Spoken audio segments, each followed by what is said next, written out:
ਹਾਜ਼ਰ ਹੈ ਜੱਜ ਦਾ ਵਿਚਾਰ। ਸਤਿ ਸ਼੍ਰੀ ਅਕਾਲ ਜੀ, ਤੁਸੀਂ ਪ੍ਰਾਈਮ ਮਿਨਿਸਟਰ ਟੈਲੀਵਿਜ਼ਨ ਦੇਖ ਰਹੇ ਹੋ ਦੋਸਤੋ। ਮੈਂ ਹਸਵਰਨ ਸਿੰਘ ਟਹਿਣਾ ਤੇ ਹਰ ਰੋਜ਼ ਦੀ ਤਰ੍ਹਾਂ ਹੀ ਪ੍ਰੋਗਰਾਮ ਜੱਜ ਦਾ ਵਿਚਾਰ ਲੈ ਕੇ ਹਾਜ਼ਰ ਹਾਂ। ਹਰ ਰੋਜ਼ ਦੀ ਤਰ੍ਹਾਂ ਹਰਮਨ ਜੀ ਨਾਲ ਨੇ, ਪਰ ਅੱਜ ਹੋਰ ਗੱਲ ਕਰਨ ਤੋਂ ਪਹਿਲਾਂ ਮੌਸਮ ਦੀ ਹਾਲ ਬਿਆਨੀ ਮੈਂ ਆਪ ਹੀ ਕਰ ਦਿੰਦਾ ਬਿਨਾਂ ਪੁੱਛੇ। ਉਹ ਇਹ ਹੈ ਕਿ ਗੁਲਮਰਗ ਦੇ ਵੱਲ ਯਾਨੀ ਕਿ ਜੰਮੂ ਕਸ਼ਮੀਰ ਦੇ ਵੱਲ ਕਹਿੰਦੇ ਵੀ 7 ਇੰਚ ਬਰਫ਼ ਪੈ ਗਈ। ਸੋਨਮਾਰਗ ਦੇ ਵੱਲ ਕਹਿੰਦੇ 4 ਇੰਚ ਤੱਕ ਬਰਫ਼ ਪੈ ਗਈ। ਹੋਰ ਕਈ ਥਾਵਾਂ ਦੇ ਉੱਤੇ ਕਿਤੇ 2 ਇੰਚ, ਕਿਤੇ 3.5, ਕਿਤੇ ਪੌਣੇ 4 ਇੰਚ ਪੈ ਗਈ ਹੈ। ਬਰਫ਼ਬਾਰੀ ਹੋਣ ਦੇ ਕਰਕੇ ਪੱਧਰੀਆਂ ਥਾਵਾਂ ਦੇ ਉੱਤੇ ਠਾਰੀ ਵੱਧ ਗਈ ਆ। ਪਾਲਾ ਸਿਰੇ ਦੇ ਉੱਤੇ ਆ। ਕਾਂਬਾ ਲੱਗਦਾ ਰਜਾਈ 'ਚ ਬੈਠਿਆਂ ਵੀ। ਇਸ ਕਰਕੇ ਬਚਾਅ ਦੇ ਵਿੱਚ ਬਚਾਅ, ਠੰਡ ਤੋਂ ਬਚ ਕੇ ਆਪਾਂ ਰਹਿਣਾ। ਡਾਕਟਰਾਂ ਦੇ ਘਰ ਨਹੀਂ ਆਪਾਂ ਭਰਨੇ। ਤੇ ਪਰ ਜਿਹੜੇ ਕਿਸਾਨ ਇਸ ਵਕਤ ਬੈਠੇ ਆ ਬਾਰਡਰਾਂ ਦੇ ਉੱਤੇ, ਉਹਨਾਂ ਸਾਰਿਆਂ ਨੂੰ ਸਲਾਮ ਕਰਨੀ ਬਣਦੀ ਆ। ਉਹ ਠਾਰੀ ਦੇ ਵਿੱਚ ਵੀ ਆਪਦੇ ਜੋਸ਼ ਦੇ ਨਾਲ ਸਾਰਾ ਕੁਝ ਪਿਘਲਾਈ ਜਾਂਦੇ ਆ। ਸਤਿ ਸ਼੍ਰੀ ਅਕਾਲ ਟਾਣਾ ਸਾਹਿਬ। ਸਤਿ ਸ਼੍ਰੀ ਅਕਾਲ। ਕੀ ਹਾਲ ਚਾਲ ਨੇ? ਬਹੁਤ ਵਧੀਆ, ਚੜ੍ਹਦੀ ਕਲਾ। ਹੁਣ ਜ਼ਿੰਦਗੀ ਕਿਵੇਂ ਚੱਲ ਰਹੀ ਹੈ? ਜ਼ਿੰਦਗੀ ਮੇਰੀ ਵਧੀਆ ਜੀ, ਪਰ ਠਾਰੀ ਦਾ ਕਰਕੇ, ਠੰਡ ਦਾ ਕਰਕੇ ਥੋੜੀ ਜਿਹੀ ਰਫ਼ਤਾਰ ਜਿਹੜੀ ਆ ਹੌਲੀ ਹੋਈ ਹੈ ਜ਼ਿੰਦਗੀ ਦੀ। ਤੇ ਕੋਈ ਗੱਲ ਨਹੀਂ, ਆਪਾਂ ਨਾ ਪੂਰਾ ਮਾਨਸਿਕ ਤੌਰ ਦੇ ਉੱਤੇ ਤਿਆਰ ਆ ਲੜਨ ਦੇ ਲਈ। ਬਿਲਕੁਲ, ਆਪਾਂ ਤਾਂ ਗਰਮੀ 'ਚ ਵੀ ਲੜਾਈ ਲੜਦੇ ਆ, ਆਪਾਂ ਪਾਲੇ 'ਚ ਵੀ ਲੜਦੇ ਆ।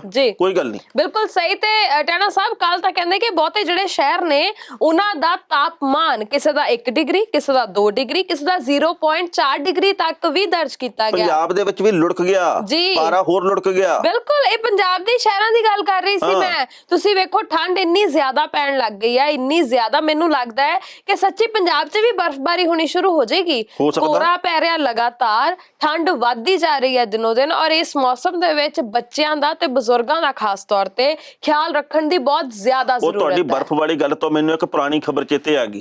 ਇੱਕ ਵਾਰੀ ਇੱਕ ਹਿੰਦੀ ਦੇ ਅਖਬਾਰ ਦੇ ਵਿੱਚ ਖਬਰ ਲੱਗੀ, ਕੱਲ ਦਿੱਲੀ में बर्फ गिरी। ਤੇ ਪਤਾ ਲੱਗਾ ਵੀ ਜੂਨ ਦੇ ਮਹੀਨੇ ਦੇ ਵਿੱਚ ਦਿੱਲੀ ਦੇ ਵਿੱਚ ਬਰਫ਼ ਕਿਵੇਂ ਪੈ ਗਈ।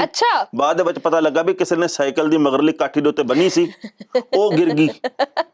ਦਿੱਲੀ में बर्फ गिरी, ਉਹਨਾਂ ਨੇ ਐਂ ਬਣਾਤੀ। ਬਿਲਕੁਲ ਸਹੀ। ਪਰ ਹੁਣ ਤਾਂ ਸੱਚੀ ਵਾਲੀ ਬਰਫ਼ ਡਿੱਗਣ ਵਾਲਾ ਮਾਹੌਲ ਬਣਿਆ ਪਿਆ। ਠੰਡ ਬਹੁਤ ਜ਼ਿਆਦਾ ਹੈ, ਸੋ ਇਸ ਮੌਸਮ ਦੇ ਵਿੱਚ ਅਲਸੀ ਵਾਲੀਆਂ ਪਿੰਨੀਆਂ, ਹੋਰ ਜਿਹੜੀਆਂ ਚੀਜ਼ਾਂ ਤੁਹਾਨੂੰ ਗਰਮਾਇਸ਼ ਦੇਣ, ਮੂੰਗਫਲੀ, ਰਿਉੜੀ ਜਿਹੜੀ ਮੈਨੂੰ ਤੁਸੀਂ ਲਿਆ ਕੇ ਦਿੱਤੀ ਸੀ, ਵੀ ਉਹੋ ਜਿਹੀਆਂ ਚੀਜ਼ਾਂ ਵੱਧ ਤੋਂ ਵੱਧ ਖਾਓ। ਅਲਸੀ ਦੀਆਂ ਪਿੰਨੀਆਂ ਵੀ ਖਾ ਲਓ, ਗੱਚਕ ਵੀ ਖਾ ਲਓ, ਭੁੱਗਾ ਭਾਗਾ ਵੀ ਜਿਹੜਾ ਖਾ ਸਕਦੇ ਖਾ ਲਓ। ਬਿਲਕੁਲ ਸਹੀ। ਤੇ ਆਪਣਾ ਧਿਆਨ ਰੱਖੋ ਖਾਸ ਤੌਰ ਤੇ। ਪਰ ਤੇ ਬਾਕੀ ਟਾਣਾ ਸਾਹਿਬ ਚੱਜ ਦੇ ਵਿਚਾਰ ਦੀ ਪੇਸ਼ਕਾਰੀ ਕਰਦੇ। ਚੱਜ ਦਾ ਵਿਚਾਰ ਇਹ ਆ ਵੀ ਸੁਣਾਇਆ ਤਾਂ ਇੱਕ ਵਾਰੀ ਪਹਿਲਾਂ ਵੀ ਆ, ਪਰ ਅੱਜ ਦੇ ਪ੍ਰਸੰਗ ਦੇ ਵਿੱਚ ਫਿਰ ਉਹ ਟੁਕਦਾ ਵੀ ਜਿਹੜਾ ਨਾ ਬੰਦਾ ਕੋਈ ਵੀ ਆ, ਉਹ ਅਹੁਦਿਆਂ ਦੇ ਕਰਕੇ ਨਹੀਂ ਪਛਾਣਿਆ ਜਾਂਦਾ, ਉਹ ਕੰਮ ਦੇ ਕਰਕੇ ਪਛਾਣਿਆ ਜਾਂਦਾ। ਜਿਹੜਾ ਕਾਂ ਨਾ, ਭਾਵੇਂ ਉਹ ਬੁਰਜ ਖਲੀਫਾ ਦੇ ਉੱਤੇ ਜਾ ਕੇ ਬਹਿ ਜੇ, ਭਾਵੇਂ ਟੀਸੀ ਦੇ ਉੱਤੇ ਜਾ ਕੇ ਬਹਿ ਜੇ, ਉਹ ਕਦੇ ਬਾਜ਼ ਨਹੀਂ ਬਣਦਾ। ਉਹਨੇ ਕਾਂ ਹੀ ਰਹਿਣਾ, ਉਹਨੇ ਕਾਂ ਕਾਂ ਕਾਂ ਕਾਂ ਕਾਂ ਕਾਂ ਹੀ ਕਰਨਾ। ਇਸ ਕਰਕੇ ਭਾਵੇਂ ਕੋਈ ਕਿਸੇ ਵੀ ਰੁਤਬੇ ਦੇ ਉੱਤੇ ਬੈਠਾ ਹੋਵੇ, ਇਹ ਜ਼ਰੂਰੀ ਨਹੀਂ ਕਿ ਹਰ ਇੱਕ ਦੇ ਦਰਦ ਨੂੰ ਮਹਿਸੂਸ ਕਰ ਲੇ। ਇਹ ਜ਼ਰੂਰੀ ਨਹੀਂ ਕਿ ਉਹ ਸਮਝੇ ਵੀ ਇਸ ਵਕਤ ਹੱਦਾਂ ਦੇ ਉੱਤੇ ਕਿਹੜੀ ਗੱਲੋਂ ਕਿਸਾਨ ਬੈਠੇ ਆ। ਉਹਨੇ ਉਵੇਂ ਹੀ ਰਹਿਣਾ ਜਿਵੇਂ ਜੋ ਹੈ। ਬਿਲਕੁਲ ਸਹੀ। ਤੇ ਇਹ ਟਾਣਾ ਸਾਹਿਬ ਅੱਜ ਕੱਲ ਨਾ ਜੋ ਕੁਝ ਮਾਹੌਲ ਚੱਲ ਰਿਹਾ ਹੈ ਨਾ, ਉਹਦੇ ਹਿਸਾਬ ਨਾਲ ਇਹ ਗੱਲ ਤੁਸੀਂ ਸਹੀ ਕਿਹਾ ਕਿ ਬਿਲਕੁਲ ਢੁੱਕਦੀ ਗੱਲ ਹੈ। ਕਿਉਂਕਿ ਇਸ ਵੇਲੇ ਹਰ ਰੋਜ਼ ਖਬਰਾਂ ਤਰ੍ਹਾਂ ਦੀਆਂ ਆ ਰਹੀਆਂ ਨੇ। ਬਹੁਤ ਸਾਰੀਆਂ ਖਬਰਾਂ ਇਹੋ ਜਿਹੀਆਂ ਨੇ ਬਾਰਡਰਾਂ ਤੋਂ ਆ ਰਹੀਆਂ ਜਿਹੜੀਆਂ ਕਿ ਤੁਹਾਡੇ ਅੰਦਰ ਜੋਸ਼ ਵਧਾ ਦਿੰਦੀਆਂ ਨੇ।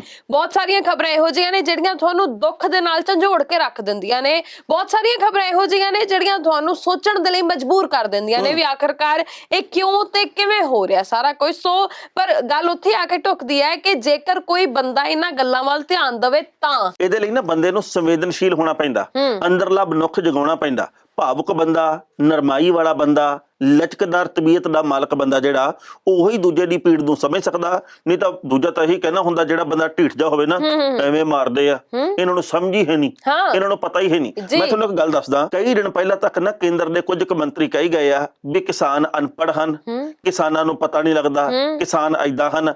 ਅੱਜ ਜਫਰਵਾਲ ਦੇ ਇੱਕ ਸਧਾਰਨ ਕਿਸਾਨ ਦਾ ਪੁੱਤ ਜੱਜ ਬਣ ਗਿਆ। ਹੁਣ ਵੀ ਕਹੋ ਵੀ ਕਿਸਾਨ ਅਨਪੜ੍ਹ ਹਨ। ਆਹਾ, ਕੀ ਬਾਤ ਹੈ ਨਾ। ਇਦਾਂ ਦੀਆਂ ਗੱਲਾਂ ਵੱਲ ਉਹਨਾਂ ਦਾ ਧਿਆਨ ਨਹੀਂ ਜਾਂਦਾ। ਉਹ ਸਿਰਫ ਉਨੀ ਕੁ ਗੱਲ ਕਰਦੇ ਨੇ ਜਿੰਨੀ ਕੁ ਉਹਨਾਂ ਦੀ ਸੂਝ ਦੇ ਮੁਤਾਬਕ ਸਹੀ ਹੁੰਦੀ ਹੈ। ਹਰਮਨ ਜੀ, ਮੈਂ ਨਾ ਕਈ ਵਾਰੀ ਗਾਣੇ ਸੁਣ ਕੇ ਤੇ ਹੈਰਾਨ ਵੀ ਹੁੰਨਾ, ਤੇ ਮੈਂ ਸੋਚਦਾ ਵੀ ਜੇਕਰ ਹਾਜ਼ਰ ਜਵਾਬੀ ਦੇ ਨਾਲ ਵੀ ਉਹਨਾਂ ਨੂੰ ਕੁਝ ਕਹਿਣਾ ਹੋਵੇ ਤਾਂ ਕਈ ਤਰ੍ਹਾਂ ਦੀਆਂ ਗੱਲਾਂ ਨਿਕਲ ਸਕਦੀਆਂ। ਅੱਜ ਕੱਲ ਇੱਕ ਗਾਣਾ ਬੜਾ ਚੱਲਦਾ, ਉਹ ਯਾਰ ਮੇਰਾ ਤਿਤਲੀਆਂ ਵਰਗਾ, ਤੇ ਉਹ ਖੁਣੀ ਸੀਗਾ ਵੀ ਉਧਰ ਵੀ ਚਲਾ ਜਾਂਦਾ, ਖੁਣੀ ਇੱਧਰ ਵੀ ਚਲਾ ਜਾਂਦਾ, ਕੁਛ ਏਦਾਂ ਦਾ ਗਾਣਾ। ਉਹਦੇ ਵਿੱਚ ਬੀਬੀ ਕਹਿੰਦੀ ਹੈ ਵੀ ਪਤਾ ਨਹੀਂ ਉਹ ਕੌਣ ਸਾ ਨਸ਼ਾ ਕਰਤਾ ਹੈ। ਤੇ ਮੈਂ ਕਿਹਾ ਜੇ ਕੋਈ ਮੈਨੂੰ ਪੁੱਛੇ ਗਾੜਾ ਵੀ ਪਤਾ ਨਹੀਂ ਉਹ ਕੌਣ ਸਾ ਨਸ਼ਾ ਕਰਦਾ, ਮੈਂ ਕਹੂੰਗਾ ਚਿੱਟਾ ਪੀਂਦਾ ਹੋਣਾ। ਉਹ ਜਰਦਾ ਲਾਉਂਦਾ, ਉਹ ਬੀੜੀ ਪੀਂਦਾ। नहीं नहीं ओदे जो बीबी कहती है पता नहीं वो कौन सा नशा करता है, यार मेरा हर एक से वफा करता है। हाँ ये पता नहीं तितली ਦੇਖੋ तुतली वाला ਇਸ गाना। ਗਾਣੇ ਦੇ ਵਿੱਚ ਤਕਨੀਕੀ ਸਮੱਸਿਆ ਮੈਂ ਮੰਨਦਾ ਜੀ। ਵੀ ਵਫਾ ਤਾਂ ਸਭ ਨੂੰ ਸਭ ਨਾਲ ਕਰਨੀ ਚਾਹੀਦੀ ਹੈ, ਜੀ। ਦਗੇਬਾਜ਼ ਨਹੀਂ ਹੋਣਾ ਚਾਹੀਦਾ। ਕੌਣ ਸਾ ਨਸ਼ਾ ਕਰਤਾ ਹੈ, ਵੀ ਆਪਾਂ ਤਾਂ ਫਿਰ ਇਹੀ ਕਵਾਂਗੇ ਨਾ ਜਿਹੜਾ ਨਸ਼ਾ ਆ ਕਰਦਾ ਤੇ ਇਹਨੂੰ ਆ ਨਹੀਂ ਕਰਨਾ ਚਾਹੀਦਾ, ਹੁਣ ਆ ਕਰਦਾ ਇਹਨੂੰ ਆ ਵੀ ਨਹੀਂ ਕਰਨਾ ਚਾਹੀਦਾ। ਤੁਹਾਨੂੰ ਗਾਣਾ ਕਿੱਥੋਂ ਚੇਤਾ ਆ ਗਿਆ ਉਹ ਟਾਣਾ ਮੈਨੂੰ ਸਾਹਿਬ? ਵੈਸੇ ਹੀ ਚੇਤੇ ਆ ਗਿਆ, ਮੈਂ ਜਦੋਂ ਸੁਣਦਾ ਨਾ ਕੰਨ ਬਲੇਲ ਜੀ ਕਿਤੇ ਨਾ ਕਿਤੇ ਪੈ ਜਾਂਦੀ ਆ ਜੀ। ਕਿ ਗਾਣਾ ਚੱਲਿਆ ਬੜਾ ਇਹ। ਬਹੁਤ ਚੱਲਿਆ, ਵਾਕਈ ਗੱਲ ਤੁਹਾਡੀ ਸਹੀ ਹੈ, ਪਰ ਖੈਰ ਆਪਾਂ ਗਾਣਿਆਂ ਵੱਲ ਨੂੰ ਬਾਅਦ ਚ ਜਾਂਦੇ ਆ। ਮੈਂ ਗੱਲ ਕਰਨੀ ਸੀ ਤੁਹਾਡੇ ਨਾਲ ਬੈਕ ਗੇਅਰ ਟਰੈਕਟਰ ਦੀ। ਦੇਖੋ ਜ਼ਿੰਦਗੀ ਦੇ ਵਿੱਚ ਬੈਕ ਗੇਅਰ ਹਰ ਬੰਦੇ ਦਾ ਲੱਗਦਾ, ਪਰ ਕਈ ਵਾਰੀ ਤੁਹਾਡੇ ਫੈਸਲੇ ਨੇ ਜਿਹੜੇ ਉਹ ਜੇਕਰ ਬੈਕ ਗੇਅਰ ਦੇ ਵਿੱਚ ਪਾ ਕੇ ਤੇ ਪਹਿਲਾਂ ਵਾਲੀ ਥਾਂ ਦੇ ਉੱਤੇ ਤੁਸੀਂ ਖੜ ਜਾਓ ਤਾਂ ਇਹ ਗੱਲ ਲੋਕਾਂ ਨੂੰ ਵੀ ਚੰਗੀ ਲੱਗਦੀ ਤਾਂ ਤੁਸੀਂ ਸਵੈ ਚਿੰਤਨ ਵੀ ਕਰਦੇ ਹੋ। ਇਹ ਜ਼ਰੂਰੀ ਨਹੀਂ ਕਿ ਮੈਂ ਜਿਹੜਾ ਵੀ ਕੰਮ ਕੀਤਾ ਹੋਵੇ, ਜਿਹੜਾ ਵੀ ਕਦਮ ਚੁੱਕਿਆ ਉਹ ਸਾਰਾ ਸਹੀ ਹੀ ਹੋਵੇ। ਮੈਂ ਕਿਹੜਾ ਰੱਬ ਆ? ਦੇਖੋ ਗੱਲ ਸਿੱਧੀ ਜੀ ਹੈ, ਅਸੀਂ ਕਈ ਵਾਰ ਵਿਦਿਆਰਥੀਆਂ ਨੂੰ ਇਹ ਗੱਲ ਕਹਿ ਦਿੰਦੇ ਆ ਵੀ ਜਿਹੜੀ ਤੂੰ ਆ ਮੂਰਤ ਬਣਾਈ ਹੈ ਨਾ ਇਹ ਬਿਲਕੁਲ ਗਲਤ ਬਣਾਈ ਆ। ਜਦੋਂ ਅਸੀਂ ਡਰਾਇੰਗ ਚਿੱਤਰਕਾਰੀ ਦਾ ਜਿਹੜਾ ਪੇਪਰ ਦਿੰਦੇ ਸੀ, ਪ੍ਰੀਖਿਆ ਦਿੰਦੇ ਸੀ, ਅਧਿਆਪਕ ਨੇ ਕਹਿਣਾ ਵੀ ਅੰਬ ਬਣਾ ਕੇ ਦਿਖਾਓ, ਤੋਤਾ ਬਣਾ ਕੇ ਦਿਖਾਓ, ਘੁੱਗੀ ਬਣਾ ਕੇ ਦਿਖਾਓ। ਉਹਨੇ ਕਹਿਣਾ ਵੀ ਤੇਰੇ ਤਾਂ ਪੂਛ ਵਿੰਗੀ ਹੋਗੀ, ਤੂੰ ਤਾਂ ਅੰਬ ਦੀ ਡੰਡੀ ਨਹੀਂ ਸਹੀ ਲਾਈ। ਅਸੀਂ ਮਿਟਾ ਕੇ ਰਬੜ ਦੇ ਨਾਲ ਉਹ ਫੇਰ ਬਣਾਉਣ ਲੱਗ ਜਾਣਾ। ਤੇ ਬਿਲਕੁਲ ਜ਼ਿੰਦਗੀ ਵੀ ਤਾਂ ਉਵੇਂ ਹੀ ਆ, ਗਲਤੀਆਂ ਹੁੰਦੀਆਂ ਤੇ ਗਲਤੀਆਂ ਸੁਧਾਰ ਲਓ। ਬਿਲਕੁਲ। ਹੁਣ ਜੇਕਰ ਖੇਤੀ ਕਾਨੂੰਨ ਗਲਤ ਬਣ ਗਏ ਆ ਤੇ ਅਸੀਂ ਗਲਤ ਬਣਾ ਕੇ ਲੋਕਾਂ ਨੂੰ ਤਾਂ ਥੋਪਤੇ ਆ ਤੇ ਕਿਸਾਨ ਇਹ ਗੱਲ ਕਹਿੰਦੇ ਵੀ ਸਾਨੂੰ ਨਹੀਂ ਮਨਜ਼ੂਰ, ਤੁਸੀਂ ਵੀ ਬੈਕ ਗੇਅਰ ਪਾ ਲਓ। ਜਿਵੇਂ ਕਿ ਕਈ ਪਿੰਡਾਂ ਦੇ ਕਿਸਾਨਾਂ ਨੇ ਬੈਕ ਗੇਅਰ ਦੇ ਵਿੱਚ ਦਿੱਲੀ ਵੱਲ ਜਾਣਾ ਸ਼ੁਰੂ ਕਰਤਾ, ਟਰੈਕਟਰ ਉਹਨਾਂ ਨੇ ਬੈਕ ਗੇਅਰ ਦੇ ਵਿੱਚ ਲਿਜਾਣੇ ਸ਼ੁਰੂ ਕਰਤੇ ਆ। ਬਿਲਕੁਲ ਸਹੀ। ਤੁਸੀਂ ਵੇਖੋ ਕਿ ਮੈਂ ਹੈਰਾਨ ਸੀ ਪਹਿਲਾਂ ਤਾਂ ਇਸ ਸੋਚ ਦੇ ਉੱਪਰ, ਇਸ ਗੱਲ ਦੇ ਉੱਪਰ, ਕਿਉਂਕਿ ਉਹਨਾਂ ਨੇ ਉਹਦੇ ਪਿੱਛੇ ਬਹੁਤ ਵੱਡੇ ਵੱਡੇ ਕਰਕੇ ਅੱਖਰਾਂ ਦੇ ਵਿੱਚ ਲਿਖਿਆ ਵੀ ਹੋਇਆ ਹੈ ਵੀ ਟਰੈਕਟਰ ਬੈਕ ਗੇਅਰ ਦੇ ਵਿੱਚ, ਜਿਵੇਂ ਕਿ ਕਾਨੂੰਨ ਬੈਕ ਗੇਅਰ ਦੇ ਵਿੱਚ ਕਰਨੇ ਨੇ, ਹਨਾ। ਸੋ ਹਰ ਬੰਦਾ ਆਪਣੇ ਤਰੀਕੇ ਦੇ ਨਾਲ ਆਪਣਾ ਰੋਸ ਜਿਹੜਾ ਉਹ ਜ਼ਾਹਰ ਕਰਨ ਦੀ ਕੋਸ਼ਿਸ਼ ਕਰ ਰਿਹਾ, ਹਰ ਬੰਦਾ ਆਪਣੇ ਹੱਕ ਮੰਗਣ ਦੀ ਕੋਸ਼ਿਸ਼ ਕਰ ਰਿਹਾ। ਔਰ ਮੈਨੂੰ ਲੱਗਦਾ ਹੈ ਕਿ ਜਿਵੇਂ ਤੁਸੀਂ ਕਿਹਾ ਵੀ ਜੇ ਗਲਤੀ ਹੋ ਗਈ ਤਾਂ ਮੰਨ ਲੈਣੀ ਚਾਹੀਦੀ ਹੈ। ਗਲਤੀ ਮੰਨਣ ਨਾਲ ਕੋਈ ਵੱਡਾ ਜਾਂ ਛੋਟਾ ਨਹੀਂ ਹੋ ਜਾਂਦਾ। ਮਨੁੱਖ ਹੈ, ਮਨੁੱਖ ਗਲਤੀਆਂ ਦਾ ਪੁਤਲਾ ਹੈ, ਤੇ ਜੇ ਗਲਤੀ ਹੋਈ ਹੈ ਤਾਂ ਉਹ ਮੰਨ ਕੇ ਤੇ ਫਿਰ ਉਹਨੂੰ ਸੁਧਾਰ ਲਓ। ਤੋਮਰ ਸਾਹਿਬ ਨੇ ਲੰਘੇ ਕੱਲ ਇੱਕ ਗੱਲ ਕਹੀ, ਕਹਿੰਦੇ ਵੀ ਪੰਜਾਬ ਸਮੇਤ 1-2 ਸੂਬਿਆਂ ਦੇ ਕਿਸਾਨਾਂ ਨੂੰ ਹੀ ਕੁਝ ਦਿੱਕਤਾਂ ਹਨ, ਇਹਨਾਂ ਦਿੱਕਤਾਂ ਦੇ ਬਾਬਤ ਪੜਤਾਲ ਕੀਤੀ ਜਾਵੇਗੀ। ਵੀ ਭਲਿਓ ਮਾਨਸੋ 5 ਵਾਰ ਮੀਟਿੰਗ ਕਰ ਲਈ, ਹਾਲੇ ਤੱਕ ਦਿੱਕਤ ਦੀ ਪੜਤਾਲ ਹੀ ਨਹੀਂ ਹੋਈ। ਪਹਿਲਾਂ ਕਹਿੰਦੇ ਸੀ ਵੀ ਕੱਲੇ ਪੰਜਾਬ ਨੂੰ ਸਮੱਸਿਆ, ਹੁਣ ਕਹਿੰਦੇ ਪੰਜਾਬ ਸਮੇਤ 1-2 ਸੂਬਿਆਂ ਨੂੰ ਸਮੱਸਿਆ, ਮਤਲਬ 3 ਤਾਂ ਤੁਸੀਂ ਮੰਨ ਗਏ ਹੋ।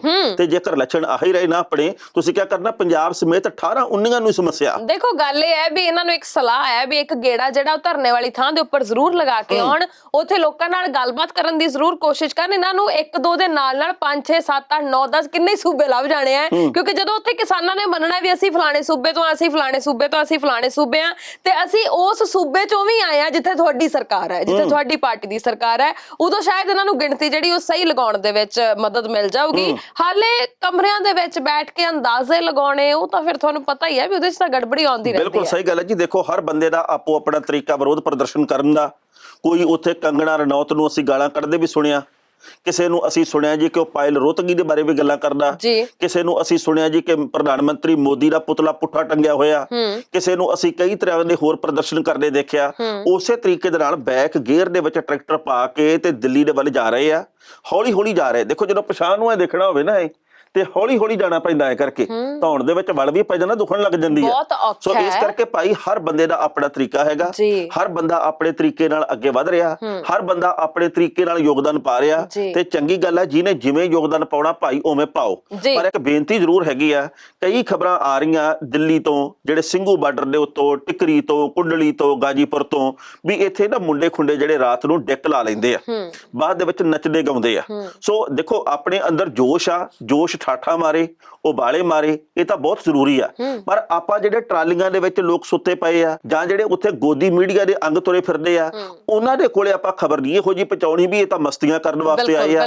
ਆਪਾਂ ਆਪਦੇ ਜੋਸ਼ ਨੂੰ ਸੰਭਾਲ ਕੇ ਰੱਖਣਾ, ਆਪਾਂ ਸਹਿਣਸ਼ੀਲਤਾ ਦਾ ਸਬੂਤ ਦੇ ਰਹੇ ਆ, ਆਪਾਂ ਸਬਰ ਦੀ ਗੱਲ ਕਰ ਰਹੇ ਆ, ਅਸੀਂ ਦੂਰ ਦ੍ਰਿਸ਼ਟੀ ਦੇ ਨਾਲ ਅੱਗੇ ਵਧਣਾ। ਪਰ ਜੇਕਰ ਸਾਡਾ ਗਲਤ ਪ੍ਰਚਾਰ ਸ਼ੁਰੂ ਹੋ ਗਿਆ ਨਾ ਵੀ ਇਹ ਤਾਂ ਮਸਤੀਆਂ ਕਰਦੇ, ਤਾਂ ਖੜਮਸਤੀਆਂ ਦੇ ਵਿੱਚ ਬਿਜ਼ੀ ਆ, ਸੋ ਇਹਦੇ ਨਾਲ ਆਪਣਾ ਨੁਕਸਾਨ ਹੋਣਾ। ਬਿਲਕੁਲ ਸਹੀ ਗੱਲ ਹੈ। ਜੱਜ ਦਾ ਵਿਚਾਰ। ਲੋ ਹਰਮਨ ਜੀ, ਗੱਲ ਇਹ ਆ ਵੀ ਇੰਗਲੈਂਡ ਦੇ ਪ੍ਰਧਾਨ ਮੰਤਰੀ ਦਾ ਨਾਂ ਕੀ ਮੇਰੇ ਚੇਤੇ ਚੋਂ ਨਿਕਲ ਗਿਆ, ਬੋਰਿਸ ਜੌਨਸਨ। ਆ ਜੌਨਸਨ ਸਾਹਿਬ ਨੇ ਜਿਹੜੇ, ਇਹਨਾਂ ਨੇ ਕਹਿੰਦੇ ਵੀ 26 ਜਨਵਰੀ ਨੂੰ ਆਉਣਾ ਭਾਰਤ ਦੇ ਵਿੱਚ। ਕਹਿੰਦੇ ਵੀ ਜੌਨਸਨ ਆ ਨਾ ਜਿਹੜੇ, ਇਹਨਾਂ ਨੂੰ ਪ੍ਰਧਾਨ ਮੰਤਰੀ ਸਾਡੇ ਵਾਲੇ ਨੇ ਸੱਦਿਆ ਵੀ ਆਜੋ ਸਾਡੇ ਕੋਲੇ ਟਰੰਪ ਤਾਂ ਆਉਂਦੇ ਜਾਂਦੇ ਰਹਿੰਦੇ ਆ। ਆਜੋ ਹੁਣ ਤੁਸੀਂ ਵੀ ਆਓ, ਅਸੀਂ ਗਣਤੰਤਰ ਦਿਵਸ ਤੁਹਾਨੂੰ ਦਿਖਾਉਣਾ ਚਾਹੁੰਦੇ ਆ, ਪਰੇਡ ਦੀਆਂ ਝਾਕੀਆਂ ਤੁਹਾਨੂੰ ਦਿਖਾਉਣਾ ਚਾਹੁੰਦੇ ਆ। ਤੇ ਜਿਹੜੇ ਕਿਸਾਨ ਆਗੂ ਆ ਨਾ, ਇਹਨਾਂ ਨੇ ਇੰਗਲੈਂਡ ਦੇ ਸੰਸਦ ਮੈਂਬਰਾਂ ਨੂੰ ਚਿੱਠੀਆਂ ਲਿਖੀਆਂ ਤੇ ਬੇਨਤੀ ਕੀਤੀ ਆ ਵੀ ਤੁਸੀਂ ਆਪਦੇ ਪ੍ਰਧਾਨ ਮੰਤਰੀ ਨੂੰ ਰੋਕੋ, ਇਹਨਾਂ ਨੂੰ ਭਾਰਤ ਦੇ ਵੱਲ ਨਾ ਆਉਣ ਦਿਓ। ਜਿਹੜੇ ਜੌਨਸਨ ਹੋ ਰਹੀਆਂ, ਇਹਨਾਂ ਨੂੰ ਦੱਸੋ ਜੀ ਕਿ ਭਾਰਤ ਦੇ ਵਿੱਚ ਸਮੱਸਿਆ ਕਿਹੜੀ ਚੱਲ ਰਹੀ ਆ, ਤੇ ਜਿਨ੍ਹਾਂ ਨੂੰ ਤੁਸੀਂ ਮਿਲਣ ਆਉਣਾ ਨਾ, ਜਿਨ੍ਹਾਂ ਦੇ ਨਾਲ ਗਲਵੱਕੜੀ ਦੀ ਸਾਂਝ ਪਾਉਣੀ ਆ, ਉਹਨਾਂ ਨੇ ਤਾਂ ਕਿਸਾਨਾਂ ਨੂੰ ਕੱਦੂਕਸ ਕਰਨੀ ਕਸਰ ਨਹੀਂ ਛੱਡੀਗੀ। ਪਰ ਦੇਖੋ ਹੁਣ ਜੌਨਸਨ ਹੋਰੀ ਮੰਨਦੇ ਕਿ ਨਹੀਂ। ਬਿਲਕੁਲ ਸਹੀ ਹੈ, ਪਰ ਜੌਨਸਨ ਹੋਰਾਂ ਨੇ ਤਾਂ ਆਉਣਾ ਹੀ ਆਉਣਾ। ਉਧਰ ਕਿਸਾਨ ਵੀ ਆਪਣਾ ਐਲਾਨ ਕਰੀ ਬੈਠੇ ਨੇ ਟਾਣਾ ਸਾਹਿਬ। ਉਹ ਕਹਿੰਦੇ ਵੀ ਦੇਖੋ ਝਾਕੀਆਂ ਤਾਂ ਨਿਕਲਣੀਆਂ ਤੇ ਭਾਰਤ ਦੇ ਨਾਗਰਿਕ ਹੋਣ ਦਾ ਨਾਤੇ ਹਰ ਇੱਕ ਨੂੰ ਹੱਕ ਹੈ ਕਿ ਉਹ ਵੀ ਉਸ ਰੈਲੀ ਦੇ ਵਿੱਚ ਕਹਿ ਲੋ ਜਾਂ ਉਸ ਮਾਰਚ ਦੇ ਵਿੱਚ, ਉਸ ਝਾਕੀ ਦੇ ਵਿੱਚ ਹਿੱਸਾ ਲੈ ਸਕੇ। ਇਹ ਹਰ ਬੰਦੇ ਨੂੰ, ਹਰ ਨਾਗਰਿਕ ਨੂੰ ਇਹ ਅਧਿਕਾਰ ਮਿਲਿਆ ਹੋਇਆ ਹੈ ਨਾ। ਸੋ ਹੁਣ ਜਿਹੜੀਆਂ ਕਿਸਾਨ ਜਥੇਬੰਦੀਆਂ ਨੇ, ਖਾਸ ਤੌਰ ਤੇ ਜੇ ਮੈਂ ਰਾਕੇਸ਼ ਟਕੈਤ ਹੋਰਾਂ ਦੀ ਗੱਲ ਕਰਾਂ, ਉਹਨਾਂ ਨੇ ਜਿਹੜਾ ਐਲਾਨ ਕੀਤਾ ਨਾ, ਉਹ ਵਾਕਈ ਮਤਲਬ ਇੱਕ ਹੁੰਦਾ ਨਾ ਵੀ ਬੰਦਾ ਚੁੱਪ ਹੋ ਜਾਂਦਾ, ਬਿਲਕੁਲ ਸ਼ਬਦ ਖਤਮ ਹੋ ਜਾਂਦੇ ਨੇ ਵੀ ਤੁਸੀਂ ਕੀ ਕਹੋ ਉਹਦੀ ਸਿਫਤ ਦੇ ਵਿੱਚ। ਉਹ ਹੋਇਆ ਮੇਰੇ ਨਾਲ ਤਾਂ ਜਦੋਂ ਮੈਂ ਉਹਨਾਂ ਦੇ ਐਲਾਨ ਦੇ ਬਾਰੇ ਚ ਪੜ੍ਹਿਆ। ਬਿਲਕੁਲ ਤੁਹਾਡੀ ਗੱਲ ਸਹੀ ਆ। ਇਹ ਹੁੰਦਾ ਸਰਕਾਰ ਨੂੰ ਤਰੀਕੇ ਦੇ ਨਾਲ ਪਹਿਲਾਂ ਹੀ ਘੇਰਾ ਪਾ ਲੈਣਾ। ਦੇਖੋ ਆਪਾਂ ਜਾਣਦੇ ਵੀ ਤਿਰੰਗੇ ਦਾ ਸਨਮਾਨ ਤਾਂ ਸਾਰੇ ਹੀ ਕਰਦੇ ਆ, ਅਸੀਂ ਵੀ ਰਾਸ਼ਟਰ ਦਾ ਸਨਮਾਨ ਕਰਦੇ ਆ, ਰਾਸ਼ਟਰੀ ਝੰਡੇ ਦਾ ਵੀ ਸਨਮਾਨ ਕਰਦੇ ਆ। ਪਰ ਗੱਲ ਇਹ ਆ ਵੀ ਜਦੋਂ ਸਾਡੇ ਉੱਤੇ ਹਮਲੇ ਹੁੰਦੇ ਹੋਣ ਤਾਂ ਫਿਰ ਉਸ ਤਿਰੰਗੇ ਦੀ ਗੱਲ ਮੂਹਰੇ ਰੱਖ ਕੇ ਤੇ ਨਿਸ਼ਬਦ ਕਰ ਲਓ ਦੂਜੇ ਨੂੰ। ਰਾਕੇਸ਼ ਟਕੈਤ ਹੋਰਾਂ ਨੇ ਕਿਹਾ ਵੀ ਜੇਕਰ ਮਸਲੇ ਦਾ ਹੱਲ ਨਾ ਕੱਢਿਆ ਤਾਂ 26 ਜਨਵਰੀ ਦੇ ਮੌਕੇ 1 ਲੱਖ ਟਰੈਕਟਰ ਲੈ ਕੇ ਅਸੀਂ ਦਿੱਲੀ ਦੇ ਵਿੱਚ ਵੜਾਂਗੇ। ਹਰ ਟਰੈਕਟਰ ਦੇ ਮੂਹਰੇ ਤਿਰੰਗਾ ਝੰਡਾ ਲਾਇਆ ਹੋਊਗਾ, ਇੱਕ ਪਾਸੇ ਕਿਸਾਨ ਮਜ਼ਦੂਰ ਏਕਤਾ ਦਾ, ਇੱਕ ਪਾਸੇ ਤਿਰੰਗਾ ਝੰਡਾ। ਹੁਣ ਤੱਕ ਤਾਂ ਸਾਡੇ ਉੱਤੇ ਪਾਣੀ ਦੀਆਂ ਵਿਛਾੜਾਂ ਮਾਰਦੇ ਸੀ, ਫਿਰ ਦੇਖਾਂਗੇ ਵੀ ਤਿਰੰਗੇ ਦੇ ਉੱਤੇ ਵਿਛਾੜਾਂ ਮਾਰਦੇ ਕਿ ਨਹੀਂ, ਫਿਰ ਦੇਖਾਂਗੇ ਵੀ ਤਿਰੰਗੇ ਦੇ ਵੱਲ ਅਥਰੂ ਗੈਸ ਦੇ ਗੋਲੇ ਸੁੱਟਦੇ ਕਿ ਨਹੀਂ, ਫਿਰ ਦੇਖਾਂਗੇ ਵੀ ਤਿਰੰਗਾ ਸਾਡੇ ਹੱਥ 'ਚ ਫੜਿਆ ਹੋਇਆ ਤਾਂ ਇਹ ਸਾਡੇ ਉੱਤੇ ਡਾਗਾ ਵਰਾਉਂਦੇ ਕਿ ਨਹੀਂ। ਮਤਲਬ ਕਮਾਲ ਦਾ ਤਰੀਕਾ ਇਹ, ਕਮਾਲ ਦੀ ਸੋਚ ਹੈ। ਨਾਲੇ ਉਹਨਾਂ ਨੂੰ ਵੀ ਜਵਾਬ ਮਿਲ ਜੂਗਾ ਨਾ ਟਾਣਾ ਸਾਹਿਬ, ਜਿਹੜੇ ਵਾਰ-ਵਾਰ ਇਹ ਗੱਲ ਕਹਿੰਦੇ ਸੀ ਵੀ ਇਹ ਤਾਂ ਪਾਕਿਸਤਾਨ ਦੀ ਸ਼ਹਿ ਤੇ ਹੋ ਰਿਹਾ, ਇਹ ਤਾਂ ਚੀਨੀਆਂ ਦੀ ਸ਼ਹਿ ਦੇ ਉੱਤੇ ਹੋ ਰਿਹਾ, ਇਹਦੇ ਪਿੱਛੇ ਤਾਂ ਹੋਰ ਤਾਕਤਾਂ ਦੇ ਹੱਥ ਨੇ। ਉਹਨਾਂ ਨੂੰ ਵੀ ਜਵਾਬ ਮਿਲ ਜੂਗਾ ਵੀ ਨਹੀਂ, ਇਹ ਭਾਰਤ ਦੇ ਹੀ ਨਾਗਰਿਕ ਨੇ, ਇੱਥੋਂ ਦੇ ਹੀ ਵਸਨੀਕ ਨੇ, ਇੱਥੋਂ ਦੇ ਰਹਿਣ ਵਾਲੇ ਨੇ, ਇਹਨਾਂ ਨੂੰ ਸੰਵਿਧਾਨ ਸਾਰੇ ਹੱਕ ਦਿੰਦਾ ਹੈ, ਇਹਨਾਂ ਨੂੰ ਆਪਣੇ ਫਰਜ਼ ਵੀ ਪਤਾ ਨੇ ਵੀ ਕੀ ਨਿਭਾਉਣੇ ਨੇ, ਤੇ ਇਹਨਾਂ ਨੂੰ ਆਪਣੇ ਹੱਕਾਂ ਦੇ ਬਾਰੇ 'ਚ ਵੀ ਪੂਰੀ ਜਾਗਰੂਕਤਾ ਹੈ ਤੇ ਉਸ ਹਿਸਾਬ ਨਾਲ ਇਹ ਆਪਣੇ ਹੱਕ ਲੈਣ ਦੇ ਲਈ ਅੱਗੇ ਵੀ ਵਧ ਰਹੇ ਨੇ। ਸੋ ਉਹਨਾਂ ਦਾ ਇਹ ਐਲਾਨ ਕਈਆਂ ਨੂੰ ਨਿਸ਼ਬਦ ਮੈਨੂੰ ਲੱਗਦਾ ਕਰ ਗਿਆ ਹੋਏਗਾ। ਬਿਲਕੁਲ ਸਹੀ ਗੱਲ ਹੈ। ਤੇ ਦੇਖੋ ਜੋਸ਼ ਆ ਜਿਹੜਾ ਉਹ ਲਗਾਤਾਰ ਬਰਕਰਾਰ ਰੱਖਣਾ ਚਾਹੀਦਾ। ਜੋਸ਼ ਦੇ ਨਾਲ ਹੋਸ਼ ਦੀ ਬੜੀ ਜ਼ਰੂਰਤ ਹੈਗੀ ਆ। ਦੇਸੀ ਘਿਓ ਦੀਆਂ ਜਲੇਬੀਆਂ ਦਾ ਲੰਗਰ ਲੱਗਾ ਕੱਲ ਉੱਥੇ, ਹਰੇ ਰੰਗ ਦੀਆਂ ਜਲੇਬੀਆਂ ਵੀ ਬਣਾਈਆਂ। ਕਿਸਾਨ ਕਹਿੰਦੇ ਵੀ ਹਰੀ ਕ੍ਰਾਂਤੀ ਦੇ ਪ੍ਰਤੀਕਾਂ ਸੀ, ਅਸੀਂ ਹਰੀ ਕ੍ਰਾਂਤੀ ਲੈ ਕੇ ਆਏ ਸੀ ਤੇ ਸਾਨੂੰ ਫਿਰਦੇ ਮਾਰਨ ਨੂੰ, ਆਜੋ ਦੇਸੀ ਘਿਓ ਦੀਆਂ ਜਲੇਬੀਆਂ ਖਾਓ ਹਰੇ ਰੰਗ ਦੀਆਂ। ਵਾਹ ਕੀ ਬਾਤ ਹੈ। ਉੱਥੇ ਕੱਲ ਪੀਜ਼ਿਆਂ ਦਾ ਲੰਗਰ ਵੀ ਲੱਗ ਗਿਆ। ਉਹ ਆਰੇ ਕਿਸੇ ਦੀ ਵੱਖੀ 'ਚ ਪੀੜ ਹੁੰਦੀ ਹੋਈ ਜਾਵੇ, ਗਲਤ ਰਿਪੋਰਟ ਛਾਪਦੇ ਛਾਪੀ ਜਾਣ, ਅਸੀਂ ਤਾਂ ਭਾਈ ਪੀਜ਼ਾ ਵਰਤਾਵਾਂਗੇ। ਔਰ ਤੁਸੀਂ ਇਹ ਵੇਖੋ ਟਾਣਾ ਸਾਹਿਬ ਕਿ ਇੱਕ ਹੋਰ ਚੀਜ਼ ਜਿਹਦੇ ਵੱਲ ਸ਼ਾਇਦ ਬਹੁਤਾ ਦਾ ਧਿਆਨ ਨਾ ਗਿਆ ਹੋਵੇ, ਉਹ ਇਹ ਹੈ ਕਿ ਇਹ ਵਰਤਾ ਰਹੇ ਨੇ ਆਪ, ਚਾਹੇ ਉਹ ਵਿਚਾਰੇ ਖਾਣ ਜਾਂ ਨਾ ਖਾਣ। ਤੇ ਸਭ ਤੋਂ ਅਖੀਰ ਦੇ ਉੱਤੇ ਵਾਰੀ ਆਉਂਦੀ ਆ, ਕਈ ਵਾਰੀ ਉਹਨਾਂ ਨੂੰ ਸ਼ਾਇਦ ਭੋਜਨ ਠੰਡਾ ਮਿਲਦਾ ਹੋਵੇ ਜਾਂ ਨਾ ਵੀ ਮਿਲਦਾ ਹੋਵੇ। ਜਿਹੜੇ ਵਰਤਾਵੇ ਆ ਨਾ ਉੱਥੇ, ਉਹ ਤਾਂ ਵਿਚਾਰੇ ਦਿਨ ਤੋਂ ਲੈ ਕੇ ਰਾਤ ਤੱਕ ਸੇਵਾ ਕਰੀ ਜਾਂਦੇ, ਕਦੇ ਭੋਜਨ ਤਿਆਰ ਕਰਦੇ ਆ, ਕਦੇ ਵਰਤਾਉਣ ਲੱਗ ਜਾਂਦੇ ਆ। ਇੱਕ ਹੋਰ ਕਮਾਲ ਦੀ ਗੱਲ ਦੱਸਦਾ, ਕੱਲ ਕੁੰਡਲੀ ਬਾਰਡਰ ਦੇ ਉੱਤੇ ਨਾ ਨੌਜਵਾਨਾਂ ਦਾ ਇੱਕ ਬਹੁਤ ਵੱਡਾ ਜਥਾ ਆਇਆ ਜੀ। ਉਹਨਾਂ ਨੌਜਵਾਨਾਂ ਨੇ ਕਿਸਾਨਾਂ ਦੇ ਸਿਰ ਦੀ ਮਸਾਜ ਕੀਤੀ, ਮਾਲਸ਼ਾਂ ਕੀਤੀਆਂ। ਉਹ ਵੀਡੀਓ ਦੇਖ ਕੇ ਮੈਂ ਇੰਨਾ ਪ੍ਰਸੰਨ ਹੋਇਆ, ਜਿਵੇਂ ਅਸੀਂ ਆਪਦੀ ਮਾਤਾ ਦੇ ਸਿਰ 'ਚ ਤੇਲ ਲਾ ਦਈਏ, ਅਸੀਂ ਆਪਦੇ ਬਾਪੂ ਦੇ ਗੋਡੇ ਗਿੱਟੇ ਨੱਪ ਦਈਏ, ਅਸੀਂ ਸਿਰ ਦੇ ਵਿੱਚ ਕਰਕੇ ਜਿਹਨੂੰ ਕੀ ਕਹਿੰਦੇ ਚੰਪੀ ਚੁੰਪੀ ਕਹਿੰਦੇ ਆ ਕਹਿੰਦੇ ਵੀ ਉਸ ਤਰੀਕੇ ਦੇ ਨਾਲ ਨਾ ਮੈਂ ਹੈਰਾਨ ਹੋ ਗਿਆ ਵੀ ਨੌਜਵਾਨ ਕਿਸ ਤਰੀਕੇ ਦੇ ਨਾਲ ਐ ਨਾ ਉਹਨਾਂ ਦੇ ਸਿਰ ਦੇ ਵਿੱਚ ਕਰ ਰਹੇ ਆ। ਕੀ ਬਾਤ ਹੈ। ਕਹਿੰਦੇ ਵੀ ਦੇਖੋ ਇਹ ਵਿਚਾਰੇ ਇੰਨੇ ਚਿਰ ਤੋਂ ਇੱਥੇ ਬੈਠੇ ਆ, ਥੱਕੇ ਪਏ ਆ ਮਾਨਸਿਕ ਤੌਰ ਦੇ ਉੱਤੇ, ਟੱਬਰ ਦੇ ਜੀਆਂ ਤੋਂ ਦੂਰ ਹੈਗੇ ਆ, ਅਸੀਂ ਜਿੰਨੀ ਸੇਵਾ ਕਰ ਸਕੇ ਥੋੜੀ ਆ। ਹੁਣ ਭਾਵੇਂ ਕੋਈ ਕੇਂਦਰੀ ਮੰਤਰੀ ਫਿਰ ਕਵੇ ਇਹ ਕਿਹੜਾ ਅੰਦੋਲਨ ਹੋਇਆ, ਇੱਥੇ ਚੰਪੀ ਚੱਲਦੀ ਆ। ਨਾ ਉਹਨਾਂ ਨੂੰ ਤਾਂ ਇਹ ਬੇਨਤੀ ਹੈ ਉਹਨਾਂ ਮੰਤਰੀਆਂ ਨੂੰ ਵੀ ਇਸ ਅੰਦੋਲਨ ਦਾ ਹਿੱਸਾ ਤੁਸੀਂ ਵੀ ਬਣੋ, ਤੁਹਾਡੀ ਵੀ ਚੰਪੀ ਕਰਾਂਗੇ। ਕੋਈ ਵਿਤਕਰਾ ਥੋੜੀ ਹੈ ਉੱਥੇ, ਤਾਂ ਭਾਵੇਂ ਤੁਸੀਂ ਜਾ ਕੇ ਕਰਾ ਲਓ, ਮੈਂ ਜਾ ਕੇ ਕਰਾ ਲਵਾਂ ਚੰਪੀ, ਆ ਕੋਈ ਵੀ ਕਰਵਾ ਲਵੇ। ਇਹ ਕੇਂਦਰੀ ਮੰਤਰੀ ਵੀ ਆਉਣ, ਅੰਦੋਲਨ ਦਾ ਹਿੱਸਾ ਬਣਨ, ਇਹਨਾਂ ਦੀ ਚੰਪੀ ਹੋਏਗੀ ਤੇ ਟਿੱਪਣੀ ਚੰਪੀ ਤੇ। ਆਏ ਹਾਏ ਛਾ ਗਏ ਟਾਣਾ ਸਾਹਿਬ। ਹਰਮਨ ਜੀ, ਨਿੱਕੀਆਂ ਨਿੱਕੀਆਂ ਗੱਲਾਂ ਤੋਂ ਨਾ ਗੁਰੇਜ਼ ਕਰਨਾ ਚਾਹੀਦਾ ਜਿਹੜੀਆਂ ਕਿ ਵਿਵਾਦਗ੍ਰਸਤ ਹੋ ਸਕਦੀਆਂ। ਕਈ ਬੰਦੇ ਨਾ ਟਲਦੇ ਨਹੀਂ, ਫੇਸਬੁੱਕ ਦੇ ਉੱਤੇ ਵੀ ਕਦੇ ਕਿਸੇ ਹੋਰ ਮਾਧਿਅਮ ਦੇ ਰਾਹੀਂ ਐਵੇਂ ਨਿੱਕੀਆਂ ਨਿੱਕੀਆਂ ਨਾ ਕੁਣਤਰਾਂ ਜਿਹੀਆਂ ਕਰਦੇ ਰਹਿੰਦੇ ਆ। ਮੇਰੀ ਇੱਕ ਬੇਨਤੀ ਆ ਵੀ ਜੇ ਤਾਂ ਤੁਸੀਂ ਇਸ ਅੰਦੋਲਨ ਦਾ ਹਿੱਸਾ ਬਣੇ ਹੋ ਤਾਂ ਬਹੁਤ ਵਧੀਆ ਗੱਲ ਆ, ਜੇਕਰ ਹਾਲੇ ਘਰ ਦੇ ਵਿੱਚੋਂ ਨਹੀਂ ਗਏ ਤਾਂ ਫਿਰ ਜਾ ਕੇ ਆਓ। ਤੇ ਜੇਕਰ ਜਾ ਹੀ ਨਹੀਂ ਸਕਦੇ ਕਿਸੇ ਮਜਬੂਰੀ ਦੇ ਵਿੱਚ, ਫਿਰ ਤੁਸੀਂ ਆਪਦੀ ਸੋਚ ਦੇ ਘੋੜੇ ਨੂੰ ਕਾਬੂ ਰੱਖੋ। ਇਹਨੂੰ ਨਾ ਅਥਰੇ ਘੋੜੇ ਨੂੰ ਐਵੇਂ ਖੁੱਲਾ ਨਾ ਛੱਡੀ ਰੱਖੋ। ਤੁਹਾਨੂੰ ਘੁੜਤਰਾ ਨਹੀਂ ਕਰਨੀਆਂ ਚਾਹੀਦੀਆਂ। ਕਦੇ ਉਹਦੇ ਚ ਨੁਕਸ ਕੱਢਤਾ, ਕਦੇ ਉਹਦੇ ਚ ਨੁਕਸ ਕੱਢਤਾ। ਮੈਂ ਨਾ 8-10 ਪੋਸਟਾਂ ਵੇਖੀਆਂ, ਉਹਦੇ ਵਿੱਚ ਲਿਖਿਆ ਵੀ ਬੱਬੂ ਮਾਨ ਨੇ ਜਿਹੜੇ ਸ਼ਹੀਦ ਹੋ ਗਏ ਕਿਸਾਨ ਆ, ਉਹਨਾਂ ਦੇ ਪਰਿਵਾਰਕ ਮੈਂਬਰਾਂ ਦੀ ਮਦਦ ਕਰਕੇ ਕਿੰਨਾ ਕੁ ਵੱਡਾ ਕੰਮ ਕਰਤਾ। ਅੱਛਾ, ਉਹਨਾਂ ਨੇ ਲਿਖਿਆ ਜੀ ਕਿ ਇਹ ਤਾਂ ਵਿਖਾਵਾ ਜਿਹਾ ਕੀਤਾ ਜਾ ਰਿਹਾ। ਜੇ ਤਾਂ ਬੰਦਾ ਕੰਮ ਕਰ ਦੇਵੇ ਤਾਂ ਵੀ ਮਾੜਾ, ਜੇ ਨਹੀਂ ਕਰਦਾ ਤਾਂ ਵੀ ਮਾੜਾ। ਤੇ ਫਿਰ ਬੰਦਾ ਪਹਿਲਾਂ ਤੁਹਾਡੇ ਕੋਲੇ ਘਰੇ ਆ ਕੇ ਪੁੱਛਿਆ ਕਰੇ, ਬਾਈ ਜੀ ਜੇਕਰ ਆ ਗਿਆ ਹੋਵੇ ਕਰ ਲਾ। ਤੁਸੀਂ ਕਹੋ ਅੱਜ ਤਾਂ ਮੈਂ ਕਿਤੇ ਬਾਹਰ ਆ, ਫਿਰ ਦੱਸੂਗਾ। ਜੀ ਬਿਲਕੁਲ, ਨਾਲੇ ਫਿਰ ਤੁਸੀਂ ਕਹੋਗੇ ਮੈਂ ਬਾਹਰ ਆ ਫਿਰ ਦੱਸੂਗਾ। ਤੁਹਾਡੇ ਵਰਗਾ ਕੋਈ ਹੋਰ ਕਹੂਗਾ ਹਾਂ ਕਰ ਲੈਣਾ ਚਾਹੀਦਾ, ਤੁਹਾਡੇ ਵਰਗਾ ਹੀ ਕੋਈ ਹੋਰ ਕਹੂਗਾ ਨਹੀਂ ਕਰਨਾ ਚਾਹੀਦਾ। ਸੋ ਬੰਦਾ ਜਾਵੇ ਤਾਂ ਜਾਵੇ ਕਿੱਥੇ। ਦੇਖੋ ਗੱਲ ਇਹ ਹੈ ਟਾਣਾ ਸਾਹਿਬ, ਮੈਨੂੰ ਇਹ ਲੱਗਦਾ ਹੈ ਕਿ ਸਾਨੂੰ ਕਿਸੇ ਦੇ ਵਿੱਚ ਨੁਕਸ ਕੱਢਣ ਤੋਂ ਪਹਿਲਾਂ ਆਪਣੇ ਅੰਦਰ ਜ਼ਰੂਰ ਝਾਤ ਮਾਰਨੀ ਚਾਹੀਦੀ ਹੈ ਕਿ ਅਸੀਂ ਕਿੱਥੇ ਖੜੇ ਆ ਤੇ ਕੀ ਕਰ ਰਹੇ ਆ।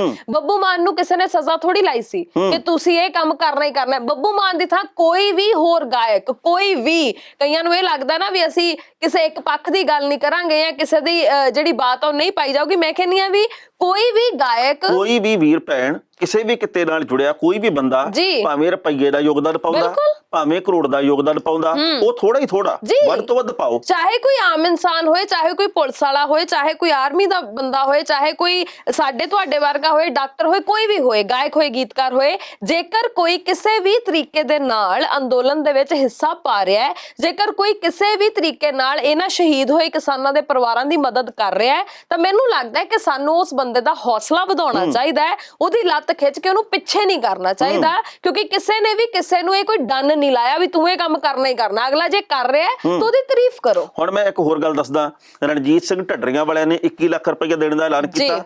ਪਹਿਲਾਂ ਕਈ ਬੰਦੇ ਕਹਿੰਦੇ ਸੀ ਵੀ ਕਰਦੇ ਕਿਉਂ ਨਹੀਂ ਕੁਝ, ਜੇ ਕਰਤਾ ਤਾਂ ਕਹਿੰਦੇ ਵੀ ਤਾਂ ਸੰਗਤ ਦੇ ਪੈਸੇ, ਇਹ ਕਿੰਨੀ ਕੁ ਵੱਡੀ ਗੱਲ ਆ। ਦੇਖੋ ਗੱਲ ਇਹ ਆ ਵੀ ਆਪਣੇ ਵਿਚਾਰਧਾਰਕ ਮਤਭੇਦ 100 ਗੱਲਾਂ 'ਚ ਹੋ ਸਕਦੇ ਆ, ਪਰ ਜੇਕਰ ਇਸ ਵਕਤ ਕੋਈ ਵੀ ਕੰਮ ਕਰਦਾ, ਕਿਸੇ ਲਈ ਵੀ ਕਰਦਾ, ਅਸੀਂ ਉਹਨੂੰ ਸ਼ਾਬਾਸ਼ੀ ਦੇਵਾਂਗੇ। ਬਿਲਕੁਲ ਸਹੀ ਹੈ। ਇਹ ਜ਼ਰੂਰੀ ਨਹੀਂ ਕਿ ਸ਼ਾਬਾਸ਼ੀ ਦਾ ਮਤਲਬ ਇਹ ਆ ਵੀ ਤੁਸੀਂ ਉਹਦੇ ਨਾਲ ਗੱਠਜੋੜ ਕਰ ਲਿਆ, ਪਰ ਗੱਲ ਇਹ ਆ ਵੀ ਜੇਕਰ ਸਾਡਾ ਕੋਈ ਆਲੋਚਨਾ ਕਰਨ ਵਾਲਾ ਵੀ ਕਹੇ ਜੀ ਕਿ ਮੈਂ ਉੱਥੇ ਗਿਆ ਤੇ ਮੈਂ ਫਲਾਣੇ ਦੇ ਟੱਬਰ ਦੀ ਆਹ ਮਦਦ ਕਰਕੇ ਆਇਆ, ਅਸੀਂ ਕਹਾਂਗੇ ਬਹੁਤ ਕਮਾਲ ਕੀਤਾ, ਸ਼ਾਬਾਸ਼, ਤੇਰੇ ਵਰਗੀ ਜਾਗ ਹੋਰਨਾਂ ਨੂੰ ਵੀ ਲੱਗੇ। ਬਿਲਕੁਲ ਸਹੀ। ਹੁਣ ਜਿਹੜੇ ਲੋਕ ਇਹ ਕਹਿੰਦੇ ਨੇ ਕਿ ਉਹ ਸੰਗਤ ਦਾ ਪੈਸਾ ਹੈ, ਤੇ ਜੇ ਉਹ ਸੰਗਤ ਦਾ ਪੈਸਾ ਉਹ ਨਾ ਦਿੰਦੇ ਫਿਰ ਆਪਣੇ ਕੋਲ ਹੀ ਰੱਖ ਲੈਂਦੇ, ਫਿਰ ਵੀ ਸਾਨੂੰ ਤੰਗੀ ਹੋਣੀ ਸੀ ਵੀ ਸੰਗਤ ਦਾ ਪੈਸਾ ਕੋਲ। ਮਾੜਾ ਚੰਗੇ ਕਹਿ ਸਕਦੇ ਸੀ, ਉਹ ਆਪਾਂ ਹੁਣ ਵੀ ਕਹੀ ਜਾਂਦੇ ਆ। ਸੋ ਇਸ ਕਰਕੇ ਆਪਾਂ ਇਸ ਵਕਤ ਅੰਦੋਲਨ ਦੀ ਰੂਪਰੇਖਾ ਨਹੀਂ ਵਿਗਾੜਨੀ, ਵੱਧ ਤੋਂ ਵੱਧ ਕੰਮ ਕਰਦੇ ਲੋਕਾਂ ਨੂੰ ਹੋਰ ਉਤਸ਼ਾਹਿਤ ਕਰਨਾ। ਹੁਣ ਕਈ ਲੋਕ ਦੀਪ ਸਿੱਧੂ ਨੂੰ ਵੀ ਗਾਲਾਂ ਕੱਢੀ ਜਾਂਦੇ ਆ, ਲਓ ਜੀ ਦੀਪ ਸਿੱਧੂ ਤਾਂ RSS ਦਾ ਬੰਦਾ।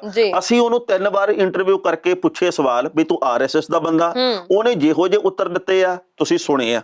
ਹੋ ਸਕਦਾ ਤੁਸੀਂ ਸਹਿਮਤ ਹੋਵੋ, ਹੋ ਸਕਦਾ ਨਾ ਹੋਵੋ, ਪਰ ਆਪਾਂ ਨੂੰ ਜਦੋਂ ਪਤਾ ਹੀ ਨਹੀਂ, ਫਿਰ ਆਪਾਂ ਘਰ ਬੈਠੇ ਕਿਹੜੀ ਗੱਲੋਂ ਕਰੀ ਜਾਂਦੇ ਵੀ ਇਹ RSS ਦਾ ਬੰਦਾ। ਬਿਲਕੁਲ, ਫਿਰ ਬਹੁਤੇ ਲੋਕ ਇਹੋ ਜਿਹੇ ਆ ਟਾਣਾ ਸਾਹਿਬ, ਮੈਨੂੰ ਬੜੀ ਹੈਰਾਨੀ ਹੁੰਦੀ ਆ ਉਹਨਾਂ ਲੋਕਾਂ ਦੇ ਉੱਪਰ ਵੀ, ਉਹ ਪਤਾ ਨਹੀਂ ਕਿਹੜਾ ਆਪਣੇ ਆਪ ਨੂੰ ਭਲਵਾਨ ਸਾਬਤ ਕਰਨਾ ਚਾਹੁੰਦੇ ਹੁੰਦੇ ਆ ਸੋਸ਼ਲ ਮੀਡੀਆ ਦੇ ਉੱਪਰ ਬੈਠ ਕੇ। ਬਹੁਤ ਸਾਰੇ ਲੋਕ ਲੱਖੇ ਸਿਧਾਣੇ ਨੂੰ ਵੀ ਗਲਤ ਕਹਿ ਰਹੇ ਨੇ, ਉਹਦੇ ਬਾਰੇ ਗਾਲਾਂ ਕੱਢੀ ਜਾਂਦੇ ਨੇ, ਉਹਨੂੰ ਅਪਸ਼ਬਦ ਕਹੀ ਜਾਂਦੇ ਆ ਵੀ ਤੁਸੀਂ ਜਾ ਕੇ ਉੱਥੇ ਕਦੇ 5-7 ਦਿਨ ਆਪ ਵੀ ਤਾਂ ਬੈਠੋ। ਜੇਕਰ ਕੋਈ ਵੀ ਬੰਦਾ, ਦੇਖੋ ਮੇਰੇ ਵਿੱਚ ਵੀ 100 ਕਿਸਮ ਦੇ ਨੁਕਸ ਹੋਣਗੇ, ਜੇਕਰ ਕੋਈ ਬੰਦਾ ਉੱਥੇ ਜਾ ਕੇ 30-35 ਦਿਨਾਂ ਤੋਂ ਬੈਠਾ, ਉੱਥੇ ਦਿਨ ਰਾਤ ਕੰਮ ਕਰਦਾ, ਤਾਂ ਉਹਨੂੰ ਤੁਸੀਂ ਕਿਵੇਂ ਕਹਿ ਸਕਦੇ ਵੀ ਮੇਰੇ ਪਲੜੇ ਦੇ ਵਿੱਚ ਤੋਲ ਕੇ ਦੇਖਣਾ। ਨਾਲੇ ਮੈਂ ਹਮੇਸ਼ਾ ਇਹ ਗੱਲ ਕਹਿੰਦੀ ਹੁੰਨੀ ਆ ਕਿ ਖਬਰਾਂ ਦੇ ਮਾਧਿਅਮ ਦੇ ਰਾਹੀਂ ਕਿਸੇ ਚੀਜ਼ ਦੇ ਬਾਰੇ ਚ ਪਤਾ ਲੱਗਣਾ ਤੇ ਗਰਾਊਂਡ ਜ਼ੀਰੋ ਤੇ ਜਾ ਕੇ, ਜ਼ਮੀਨੀ ਹਕੀਕਤ ਦੇ ਉੱਪਰ ਜਾ ਕੇ, ਉਸ ਧਰਤੀ ਦੇ ਉੱਪਰ ਜਾ ਕੇ ਕਿਸੇ ਚੀਜ਼ ਨੂੰ ਮਹਿਸੂਸ ਕਰਨਾ, ਉਹਦੇ ਚ ਜ਼ਮੀਨ ਅਸਮਾਨ ਦਾ ਅੰਤਰ ਹੈ। ਮੈਂ ਤੋਂ ਮੇਰੀ ਬੇਨਤੀ ਹੈ ਜੀ ਕਿ ਸਾਰੇ ਭੈਣਾਂ ਵੀਰਾਂ ਨੂੰ ਗੁਰੇਜ਼ ਕਰੋ। ਮੈਨੂੰ ਨਾ ਲਗਾਤਾਰ ਪਿਛਲੇ 3-4 ਦਿਨਾਂ ਤੋਂ ਇੱਕ ਵੀਡੀਓ ਆ ਰਹੀ ਆ, ਉਹਦੇ ਵਿੱਚ ਨਾ ਭਾਜਪਾ ਦੇ ਕੁਝ ਕੁ ਆਗੂ ਬੈਠੇ, ਸ਼ਾਇਦ ਉਹ ਭਾਜਪਾ ਦੇ ਹੋਣ ਜਾਂ ਕਿਸੇ ਹੋਰ ਪਾਰਟੀ ਦੇ, ਉਹ ਇੱਕ ਮੀਟਿੰਗ ਕਰ ਰਹੇ ਆ ਗੋਲ ਮੇਜ਼ ਦੇ ਦੁਆਲੇ। ਬਾਅਦ ਦੇ ਵਿੱਚ 2 ਭਾਜਪਾ ਵਾਲੇ ਜਾਂ ਕੋਈ ਵੀ ਪਾਰਟੀ ਦੇ ਆਗੂ ਉਹ ਆਪਸ ਦੇ ਵਿੱਚ ਗੁੱਥਮ ਗੁੱਥਾ ਹੋ ਜਾਂਦੇ ਆ। ਉੱਤੇ ਕਿਸੇ ਨੇ ਲਿਖ ਕੇ ਭੇਜਿਆ ਖੇਤੀ ਬਿੱਲਾਂ ਦੇ ਮਾਮਲੇ ਦੇ ਉੱਤੇ ਆਪਸ ਦੇ ਵਿੱਚ ਉਲਝ ਗਏ। ਮੈਨੂੰ ਜਿਹਨੇ ਵੀ ਭੇਜਿਆ ਮੈਂ ਉਹਨੂੰ ਲਾਹਣਤਾਂ ਪਾਈਆਂ। ਮੈਂ ਕਿਹਾ ਜੀ 2.5 ਸਾਲ ਪਹਿਲਾਂ ਵੀ ਮੈਂ ਵੀਡੀਓ ਦੇਖੀ ਆ, ਮੈਨੂੰ ਲੱਗਦਾ ਮੈਂ 3 ਸਾਲ ਪਹਿਲਾਂ ਹੀ ਦੇਖੀ ਆ। ਹਰ ਵਾਰ ਇਹਦੀ ਕੈਪਸ਼ਨ ਬਦਲ ਕੇ, ਇਹਦਾ ਸਿਰਲੇਖ ਬਦਲ ਕੇ ਆ ਜਾਂਦੀ ਆ। ਆਪਾਂ ਨੂੰ ਜਿੰਨਾ ਚਿਰ ਜਾਣਕਾਰੀ ਨਹੀਂ ਹੁੰਦੀ ਕਿਸੇ ਮਸਲੇ ਦੇ ਉੱਤੇ ਮੁਕੰਮਲ, ਉਨੀ ਦੇਰ ਤੱਕ ਆਪਾਂ ਉਸ ਚੀਜ਼ ਨੂੰ ਅੱਗੇ ਨਾ ਪੇਸ਼ ਕਰੀਏ। ਤੇ ਜੇਕਰ ਸਾਡੇ ਅੰਦਰ ਕੁਰਬਲ ਕਰਦੇ ਨਾ ਵਿਚਾਰ, ਉਹ ਥੋੜੇ ਜਿਹਾ ਦੱਬ ਕੇ ਰੱਖੀਏ, ਜੇਕਰ ਉਹ ਲੋਕ ਪੱਖੀ ਨਹੀਂ ਹੈਗੇ ਤਾਂ। ਜੀ, ਔਰ ਵੈਸੇ ਵੀ ਸਿਆਣੇ ਕਹਿੰਦੇ ਨੇ ਵੀ ਥੋੜੀ ਜਾਣਕਾਰੀ ਵੀ ਜਾਨਲੇਵਾ ਸਾਬਤ ਹੋ ਸਕਦੀ ਹੈ, ਘਾਤਕ ਸਾਬਤ ਹੋ ਸਕਦੀ ਹੈ। ਸੋ ਇਸ ਲਈ ਕਿਸੇ ਵੀ ਮੁੱਦੇ ਬਾਬਤ ਮੁਕੰਮਲ ਜਾਣਕਾਰੀ ਲੈਣੀ ਚਾਹੀਦੀ ਹੈ, ਉਸ ਤੋਂ ਬਾਅਦ ਵਿੱਚ ਆਪਣੇ ਵਿਚਾਰ ਪੇਸ਼ ਕਰਨੇ ਚਾਹੀਦੇ ਨੇ। ਜੱਜ ਦਾ ਵਿਚਾਰ। ਜੀ ਤੇ ਟਾਣਾ ਸਾਹਿਬ ਹੁਣ ਅਗਲੀਆਂ ਖਬਰਾਂ ਵੱਲ ਵਧਦੇ ਹਾਂ ਆਪਾਂ।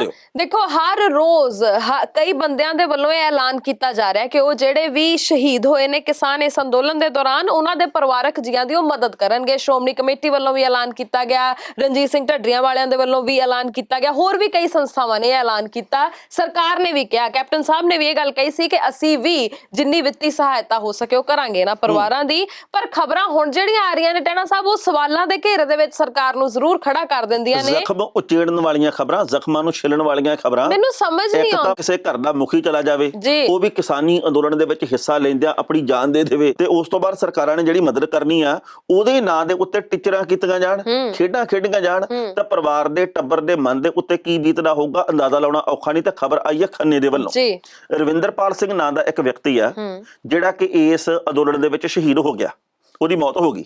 ਉਸ ਤੋਂ ਬਾਅਦ ਐਸਡੀਐਮ ਦੇ ਦਸਤਖਤ ਕੀਤੇ ਹੋਏ 2.5 ਲੱਖ ਰੁਪਏ ਦਾ ਚੈੱਕ ਆ ਜਿਹੜਾ ਇਸ ਇਲਾਕੇ ਦੇ ਵਿਧਾਇਕ ਦੇ ਵੱਲੋਂ ਪਰਿਵਾਰਕ ਮੈਂਬਰਾਂ ਨੂੰ ਸੌਂਪਿਆ ਗਿਆ। ਜੀ ਟੱਬਰ ਦੇ ਜੀਆਂ ਨੇ ਯਾਨੀ ਕਿ ਉਸ ਮ੍ਰਿਤਕ ਦੇ ਪੁੱਤ ਨੇ ਜਾ ਕੇ ਚੈੱਕ ਉਹ ਬੈਂਕ ਦੇ ਵਿੱਚ ਲਾਤਾ। ਬੈਂਕ ਵਾਲਿਆਂ ਨੇ ਕਿਹਾ ਜੀ ਕਿ ਜਿਹੜੇ ਦਸਤਖਤ ਆ ਨਾ ਉਹ ਮੇਲ ਨਹੀਂ ਖਾਂਦੇ, ਇਹ ਮਿਸਮੈਚ ਆ, ਇਸ ਕਰਕੇ ਜੀ ਚੈੱਕ ਪਾਸ ਨਹੀਂ ਹੋ ਸਕਦਾ, ਬਾਉਂਸ ਹੋ ਗਿਆ। ਠੀਕ ਹੈ। ਉਸ ਤੋਂ ਬਾਅਦ ਉਹ ਐਸਡੀਐਮ ਦਫ਼ਤਰ ਦੇ ਵਿੱਚ ਗਏ, ਕਲਰਕ ਨੇ ਕਿਹਾ ਜੀ ਦੁਬਾਰਾ ਲਾ ਦਿਓ, ਅਸੀਂ ਫੋਨ ਕਰ ਦਿਆਂਗੇ ਬੈਂਕ ਦੇ ਵਿੱਚ ਵੀ ਇਹਨੂੰ ਕਲੀਅਰ ਕਰ ਦਿਓ। ਲਓ ਜੀ ਉਹ ਫੇਰ ਬਾਉਂਸ ਹੋ ਕੇ ਆ ਗਿਆ। ਉਹ ਕਹਿੰਦੇ ਜੀ ਤੀਜੀ ਵਾਰ ਇਹਨੂੰ ਫੇਰ ਲਾ ਦਿਓ, ਉਹਨੇ ਤੀਜੀ ਵਾਰ ਲਾਤਾ, ਉਹ ਫੇਰ ਜਿਹੜਾ ਇਹਦਾ ਹੀ ਹੋ ਗਿਆ, ਉਹ ਕਲੀਅਰ ਨਹੀਂ ਹੋ ਰਿਹਾ, ਉਹ ਪੈਸੇ ਖਾਤੇ 'ਚ ਨਹੀਂ ਆ ਰਹੇ।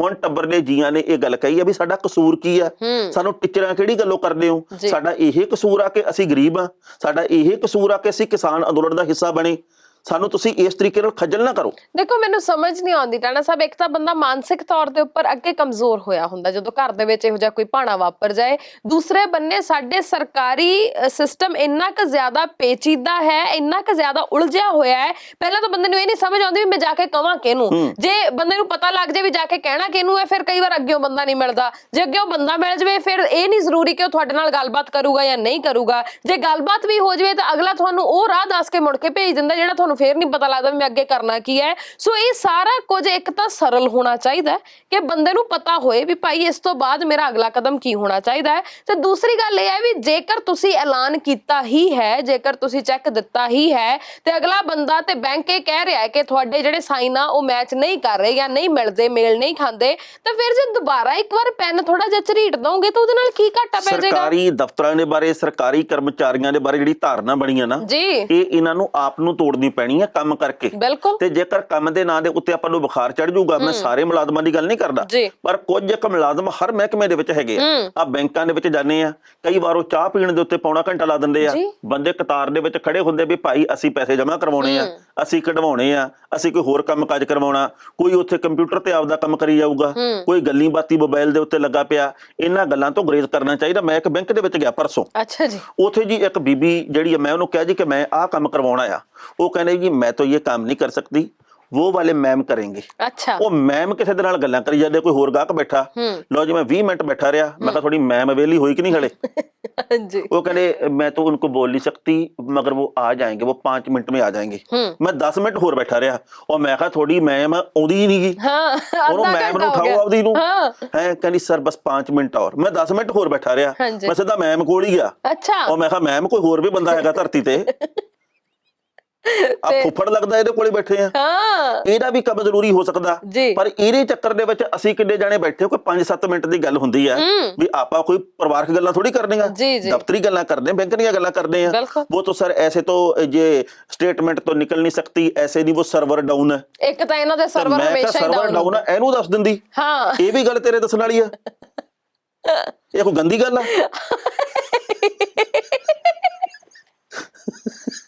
40 ਮਿੰਟ ਖਰਾਬ ਕੀਤੇ ਸਿਰਫ ਇਹ ਸੁਣਨ ਨੂੰ ਕਿ ਸਰਵਰ ਡਾਊਨ। ਹਰਮਨ ਜੀ ਹਰਿਆਣੇ ਦੇ ਵਿੱਚ ਨਾ ਬਹੁਤ ਵੱਡੇ ਵੱਡੇ ਬੋਰਡ ਲੱਗ ਗਏ ਆ। ਅੱਛਾ ਜੀ। ਜੋ ਕਿਸਾਨੋਂ ਕੇ ਸਾਥ ਖੜੇਗਾ वो ही गाँव में बढ़ेगा। नहीं ਏਦਾਂ ਹੀ ਲਿਖਿਆ ਹਿੰਦੀ ਚ ਐਂ ਲਿਖਿਆ। ਹਾਂ ਅੱਛਾ। ਪਹਿਲਾਂ ਮੈਂ ਭੁਲੇਖਾ ਖਾ ਗਿਆ, ਮੈਂ ਕਿਹਾ ਯਾਰ ਬੜੇਗਾ ਤੇ ਖੜੇਗਾ ਇਹ ਗੱਲ ਕਾਫੀਆ ਤੋਂ ਜੁੜਦਾ, ਪਰ ਇੰਜ ਨਾ ਕਹਿਣ ਵੀ ਕਹਿਣੇ ਨੂੰ ਹਿੰਦੀ ਨਹੀਂ ਆਉਂਦੀ, ਪਰ ਜਦੋਂ ਮੈਂ ਧਿਆਨ ਨਾਲ ਪੜਿਆ ਮੈਂ ਕਿਹਾ ਮੈਨੂੰ ਆਉਂਦੀ ਆ, ਉਹਨਾਂ ਨੂੰ ਵੀ ਆਉਂਦੀ ਆ, ਇਹਨਾਂ ਨੂੰ ਨਹੀਂ ਆਉਂਦੀ। नहीं मतलब ऐ लिखा सी, मैंने भी शक होया सी। जो किसानों के साथ खड़ेगा वो ही खेत में, वो ही गांव में बढ़ेगा। हाँ गांव में बढ़ेगा। हाँ ये हरियाणा दे विच बोर्ड लगे ने बई। हरियाणा ओही सूबा ਜਿਹੜਾ ਖੱਟੜ ਸਾਹਿਬ ਵਾਲਾ, ਤੇ ਖੱਟੜ ਸਾਹਿਬ ਉਹੀ ਆ ਜਿਨ੍ਹਾਂ ਨੇ ਰਾਹ ਪੱਟੇ ਸੀ ਜੀ, ਤੇ ਖੱਟੜ ਸਾਹਿਬ ਹੀ ਕਹਿੰਦੇ ਹੁੰਦੇ ਸੀ ਇਹ ਤਾਂ ਪੰਜਾਬ ਦੇ ਵਿੱਚ ਸਾਡੀ ਸਰਕਾਰ ਨਹੀਂ ਤਾਂ ਭੜਕਾਏ ਆ। ਹੁਣ ਇਹ ਦੱਸੋ ਵੀ ਇਹ ਪੰਜਾਬ ਦੇ ਵਿੱਚੋਂ ਆ ਕੇ ਬੋਰਡ ਲੱਗ ਰਹੇ ਆ ਕਿ ਉਹਨਾਂ ਨੇ ਆਪ ਹੀ ਲਵਾਏ ਜਿਹੜੇ ਤੁਹਾਡੇ ਤੋਂ ਨਾਰਾਜ਼ ਹੈਗੇ ਆ। ਨਾਲੇ ਹੁਣ ਤਾਂ ਤੁਸੀਂ ਕਹਿੰਦੇ ਹੋ ਵੀ ਰਿਲਾਇੰਸ ਦੇ ਜਿਹੜੇ ਟਾਵਰ ਆ ਉਹਨਾਂ ਦਾ ਨੁਕਸਾਨ ਨਹੀਂ ਕਰਨਾ, ਅਸੀਂ ਵੀ ਮੰਨਦੇ ਵੀ ਬਿਲਕੁਲ ਨਹੀਂ ਕਰਨਾ ਚਾਹੀਦਾ, ਬਿਲਕੁਲ ਗਲਤ ਗੱਲ ਆ। ਪਰ ਜਦੋਂ ਤੁਸੀਂ ਸੜਕਾਂ ਪਟਵਾ ਲੀਆਂ, ਹਾਈਵੇ ਪਟਵਾਤੇ, ਉਹ ਨਹੀਂ ਨੁਕਸਾਨ ਸੀ ਜੀ? ਨਾਲੇ ਲੋਕਾਂ ਦੇ ਪੈਸੇ ਨਾਲ ਨਹੀਂ ਬਣੀਆਂ ਸੀ। ਹਾਂ, ਇਹੀ ਮੈਂ ਕਹਿਣ ਲੱਗੀ ਸੀ ਵੀ ਉਹ ਹਾਈਵੇ, ਉਹ ਸੜਕਾਂ ਕੀ ਗੱਲ ਉਹ ਤੁਹਾਡੀ ਜੇਬ ਦੇ ਵਿੱਚੋਂ ਬਣੀਆਂ ਸੀ? ਉਹ ਲੋਕਾਂ ਦੇ ਦਿੱਤੇ ਹੋਏ ਟੈਕਸ ਦੇ ਵਿੱਚੋਂ ਹੀ ਬਣੀਆਂ ਸੀ, ਤੇ ਉਹਨਾਂ ਨੂੰ ਪਟਵਾਉਣ ਦਾ, ਉੱਥੇ ਟੋਏ ਬਣਾਉਣ ਦਾ ਤੁਹਾਨੂੰ ਹੱਕ ਕਿਹਨੇ ਦਿੱਤਾ ਸੀ? ਉਦੋਂ ਨੁਕਸਾਨ ਨਹੀਂ ਸੀ।